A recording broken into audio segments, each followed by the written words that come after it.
Hello नमस्कार साथियों, आप सभी का स्वागत है बिहार पुलिस के जीएस के प्रैक्टिस सेट नंबर 3 में। तो जितने भी बिहार पुलिस री एग्जाम की तैयारी करने वाला स्टूडेंट है, सभी लोग जल्दी जल्दी सेशन से जुड़ जाइएगा। हम लोग जो है इस सेशन के माध्यम से जो देखने वाले हैं, जेके जीएस का प्रैक्टिस सेट नंबर 3 है, जो बिहार पुलिस का है। जो आप लोग को सभी लोग को पता है कि बिहार पुलिस का एग्जाम जो है बहुत नज़दीक है, तो आप लोग जो है प्रैक्टिस सेट जितना ज़्यादा से ज़्यादा हो सके लगाइएगा।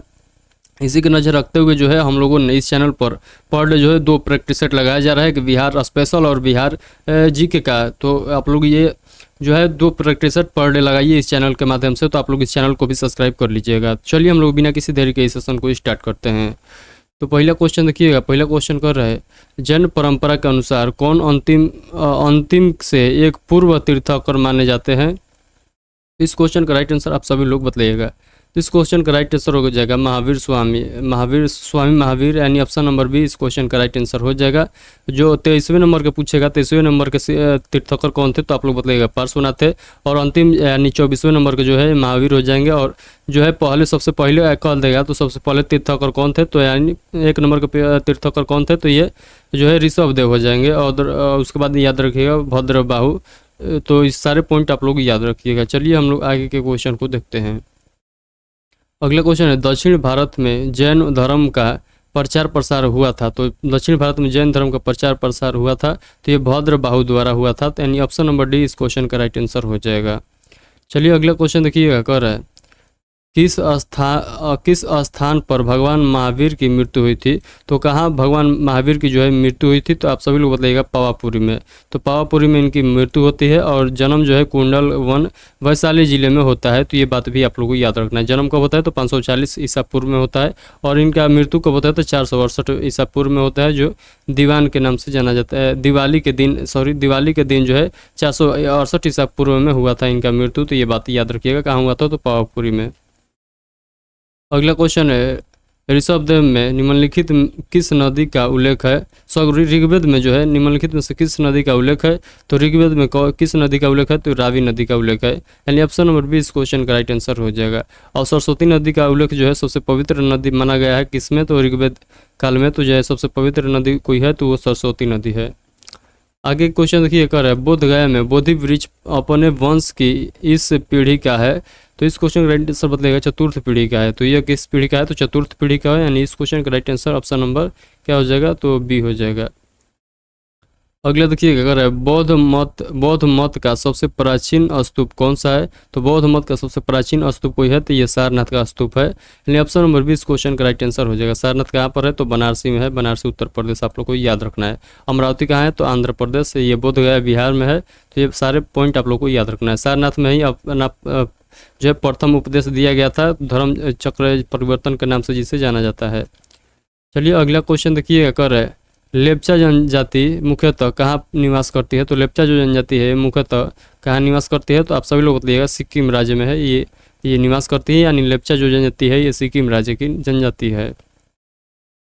अगला क्वेश्चन देखिए, कर है, भारत में हरित क्रांति ने सर्वाधिक किससे प्रभावित किया। तो बताइएगा हरित क्रांति जो है किससे प्रभावित किया था। तो ये इस क्वेश्चन का राइट आंसर हो जाएगा ऑप्शन नंबर बी, यानी गेहूं की फसल को जो है सबसे ज़्यादा प्रभावित हुआ था। यानी ऑप्शन नंबर बी इस क्वेश्चन का राइट आंसर हो जाएगा। हरित क्रांति की शुरुआत जो होता है 1966-67 ईस्वी में होता है। और भारत के हरित क्रांति का जनक जो है ये किसको माना जाता है, तो डॉक्टर एम.एस. स्वामी को माना जाता है। तो इस क्वेश्चन का भी आप लोग याद रखिएगा। Doctor MS. स्वामी को जो है भारत के हरित क्रांति के जनक माने जाते हैं। उसके बाद अगला पॉइंट देखिएगा, तो विश्व में। तो विश्व में ये सब सारे आप लोग को पॉइंट याद रखना है। तो चलिए हम लोग आगे के क्वेश्चन को देखते हैं। अगला क्वेश्चन है, अपने उद्गम स्थल में गंगा नदी जानी जाती है। तो अपने उद्गम स्थल में गंगा नदी क्या जानी जाती है, तो भागीरथी के नाम से जानी जाती है। तो भागीरथी के नाम से जानी जाती है। यानी ऑप्शन नंबर डी इस क्वेश्चन का राइट आंसर हो जाएगा। गंगा नदी का उद्गम स्थल जानते हैं आप लोग, गंगोत्री से निकलती है। तो ये बात भी आप लोग को याद रखना है। और गंगा नदी की लंबाई आप लोगों से पूछ लेगा, तो 25 किलोमीटर आप लोगों को बतलाना है। यानी 2525 किलोमीटर आप लोग को बतलाना है। और गंगा नदी जो है भारत के टोटल 5 राज्यों से होकर बहती है। तो ये बात भी आप लोग याद रखिएगा। चलिए हम लोग आगे के क्वेश्चन को देखते हैं। अगला क्वेश्चन है, भारत एवं अफगानिस्तान के मध्य सीमा रेखा को निर्धारित किया गया था। तो आप सभी लोग जानते हैं डुरंड रेखा के नाम से जाना जाता है। भारत और पाकिस्तान की सीमा रेखा को जो है डुरंड रेखा के नाम से जाना जाता है।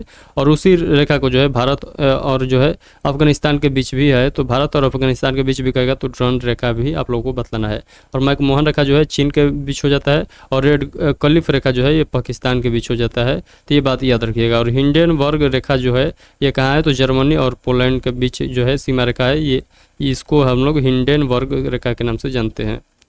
आइए अगला क्वेश्चन देखते हैं। कर है, थारू लोगों का निवास स्थान कहाँ है। तो थारू जो लोग है इनका निवास स्थान कहाँ है, तो थारू जो लोग है ये उत्तर प्रदेश का है, यानी ऑप्शन नंबर 20 क्वेश्चन का राइट आंसर हो जाएगा। बिहार की जनजाति आप लोग याद रखिएगा, बैगा, बजरा, मुंडा, भुइया और खोंड, ये सब जो है कहाँ के जनजाति है, तो बिहार की जनजाति है। तो ये सारे पॉइंट आप लोग याद रखिएगा। चलिए अगला क्वेश्चन देखते हैं। कर है, नागार्जुन सागर बांध किस नदी पर आधारित है। तो आप सभी लोग बतलाइएगा। तो इस क्वेश्चन का राइट आंसर हो जाएगा कृष्णा नदी पर। तो नागार्जुन सागर बांध कहेगा तो कृष्णा नदी आप लोग को बतलाना है। और नर्मदा नदी जो है, नर्मदा नदी यहाँ पर क्या लिखा गया है, बिहार का शोक नदी जो है कोसी नदी है। तो ये तो हम लोग जानते हैं। बिहार की शोक नदी किसे कहा जाता है, तो कोसी नदी को कहा जाता है। चलिए हम लोग आगे के क्वेश्चन को देखते हैं। अगला क्वेश्चन है, भारतीय संविधान में संशोधन का प्रावधान है। तो भारतीय संविधान में संशोधन का प्रावधान आप सभी लोग जानते हैं। आर्टिकल 368 के तहत ही कोई भी संविधान संशोधन किया जा सकता है। तो यानी आर्टिकल 368 के तहत ही कोई संविधान संशोधन किया जाता है, तो आर्टिकल 368 के तहत ही किया जाता है। तो इस क्वेश्चन का right answer option number C आप लोग बतलाइएगा। चलिए हम लोग देखते हैं अगला क्वेश्चन क्या कर रहा है।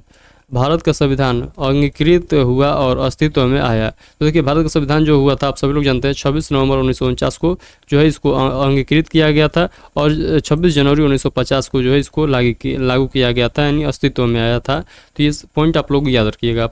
इस क्वेश्चन का right answer option number A हो जाएगा। तो ये सारे पॉइंट आप लोग को याद रखना है। अगला क्वेश्चन है, संविधान बनाने में संविधान सभा ने समय लिया। तो संविधान बनाने में संविधान सभा ने टोटल आप सभी लोग जानते हैं 2 वर्ष 11 माह 18 दिन का समय लगता है संविधान को बनाने में। तो आप लोग ये बात याद रखिएगा, 2 वर्ष 11 माह 18 दिन जो है टोटल समय लगा था किसको, तो संविधान को बनाने में। चलिए हम लोग आगे के क्वेश्चन को देखते हैं। अगला क्वेश्चन देखिए, अगर है संविधान के अनुच्छेद 352 के अंतर्गत आपातकाल में भी कौन सा मौलिक अधिकार निलंबित नहीं किया जा सकता है। तो आप सभी लोग जानते हैं जीवन का अधिकार जो है, जीवन का अधिकार आर्टिकल 21 जो है, आर्टिकल 20 और 21 जो है कभी भी ये समाप्त नहीं हो सकता है। चाहे आपातकाल क्यों ना लग जाए उसके बावजूद भी ये समाप्त नहीं होगा। तो ये बात आप लोग को याद रखना है। तो चलिए हम लोग आगे के क्वेश्चन को देखते हैं। अगला क्वेश्चन नंबर 17 पढ़िए। कर है, कौन लोकसभा को इसकी अवधि के समाप्त होने के पूर्व भंग कर सकता है। तो आप सभी लोग जानते हैं प्रधानमंत्री की सलाह पर राष्ट्रपति जो है भंग कर सकते हैं। तो ये आप लोग याद रखिएगा, प्रधानमंत्री की सलाह पर कौन भंग कर सकते हैं, तो राष्ट्रपति भंग कर सकते हैं।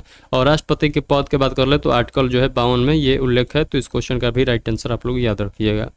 और प्रधानमंत्री का पद आप सभी लोग जानते हैं आर्टिकल 75 के तहत जो है ये कहता है कि ये भारत का एक प्रधानमंत्री होंगे। अगला क्वेश्चन देखिए, क्वेश्चन नंबर 18 कर रहा है, राज्यसभा किसके द्वारा भंग किया जा सकता है। तो राज्यसभा यहाँ पर पूछ रहा है। तो राज्यसभा आप सभी लोग जानते हैं किसके द्वारा भंग किया जा सकता है।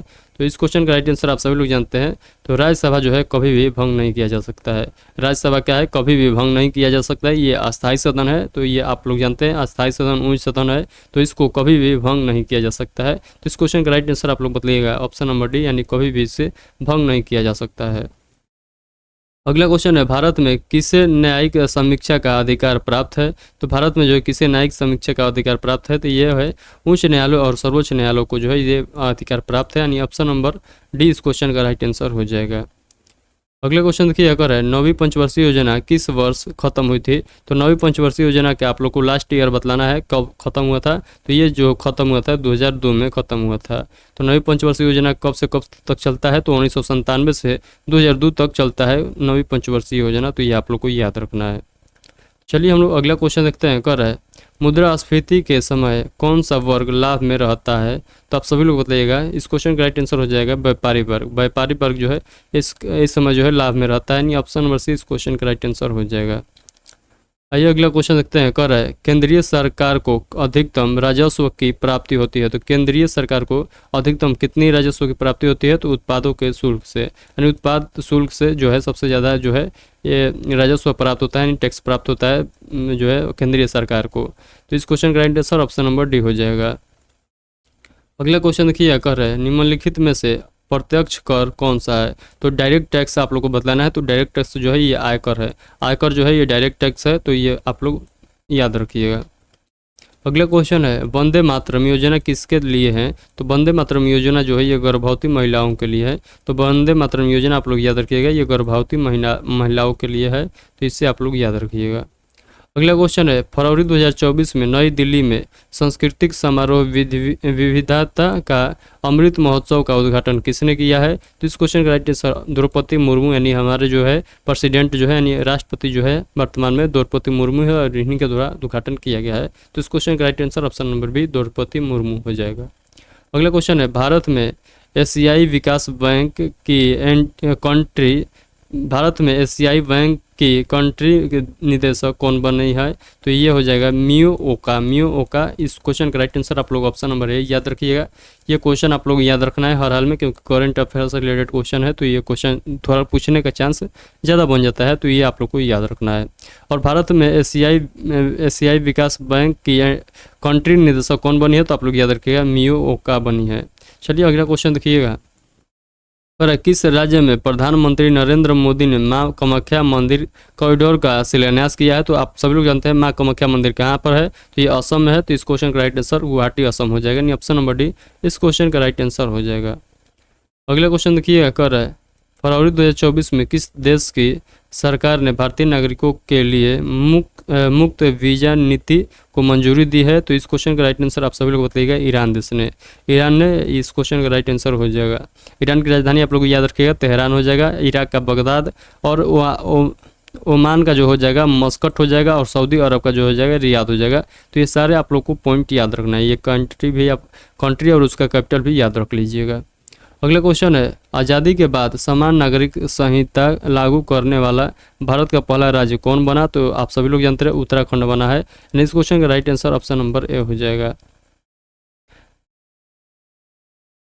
अगला क्वेश्चन है क्वेश्चन 32 पढ़िए, अगर भारतीय संविधान सभा के सचिव कौन थे? तो इस क्वेश्चन का राइट आंसर जो है आप लोग को इस वीडियो के कमेंट बॉक्स में, ऑफलाइन कमेंट बॉक्स में बतलाना है।